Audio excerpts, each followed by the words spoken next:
तो जब भी मेरे पास कोई पेशेंट आता है, सबसे पहले तो मैं उसकी हेड टू टो इवैल्यूएशन करती हूँ, रिगार्डलेस ऑफ द फैक्ट कि उसको किसी टिपिकल जगह पे पेन है।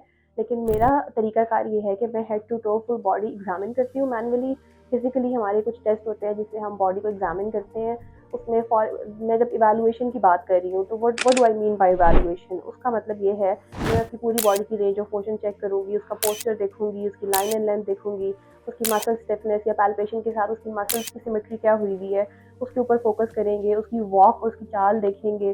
तो बहुत सारी चीज़ें हैं जो हमने पहले इवैल्यूएट करनी होती हैं, then we go for chiropractic treatment.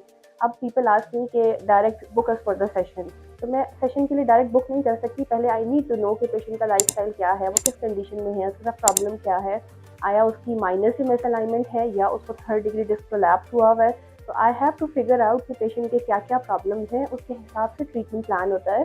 उसके हिसाब से हम सेशन प्लान करते हैं ताकि पेशेंट को मैक्सिमम रिजल्ट मिल सके विद सेफ्टी। तो इसी तरह किसी पेशेंट का अगर बहुत क्रॉनिक केस है या वो बहुत सीवियर पेन में है और उसकी रेंज ऑफ मोशन अच्छी खासी मिसअलाइन हुई हुई है, बॉडी उसकी अच्छी खासी मिसअलाइन है, तो उसमें हम समटाइम्स आफ्टर फिजिकल इवैल्यूएशन हम पिन पॉइंट करते हैं कि कौन सा स्पॉट अफेक्टेड है। मैं एग्जांपल देती हूँ कि किसी को डिस्क प्रोलैप्स है, अब हमें नहीं पता कि वो अंदर स्टेज क्या हुई हुई है, आया वो एक माइल्ड डिस्क प्रोलैप्स है, डिस्क प्रोट्रूजन हुई हुई है, या डिफ्यूज बल्ज हुआ हुआ है, या हर्निएशन है। ये सारी चीज़ों में कॉमन सिम्टम क्या आता है, शियाटिका हो रहा है लोअर बैक में।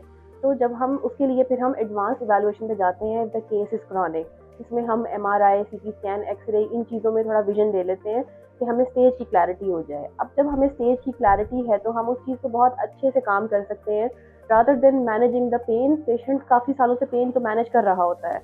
पॉइंट इज कि they want to get rid of the pain. तो उसके लिए जब अगर अच्छी इवैल्यूएशन होगी, हमारे पास प्रॉपर असेसमेंट होगी, तो ही हम उस मसले को हल कर सकते हैं फॉर द लॉन्गर टर्म।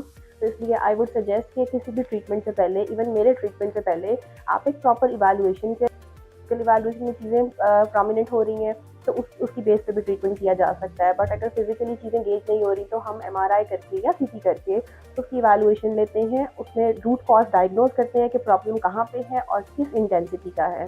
उसके हिसाब से जो ट्रीटमेंट होता है उसके रिजल्ट लॉन्ग टर्म होते हैं, उसमें हम प्रॉपर हीलिंग टाइम देते हैं, तो पेशेंट को लॉन्ग टर्म रिलीफ मिलता है और उस कंडीशन के दोबारा आने के चांसेस बहुत मिनिमाइज हो जाते हैं।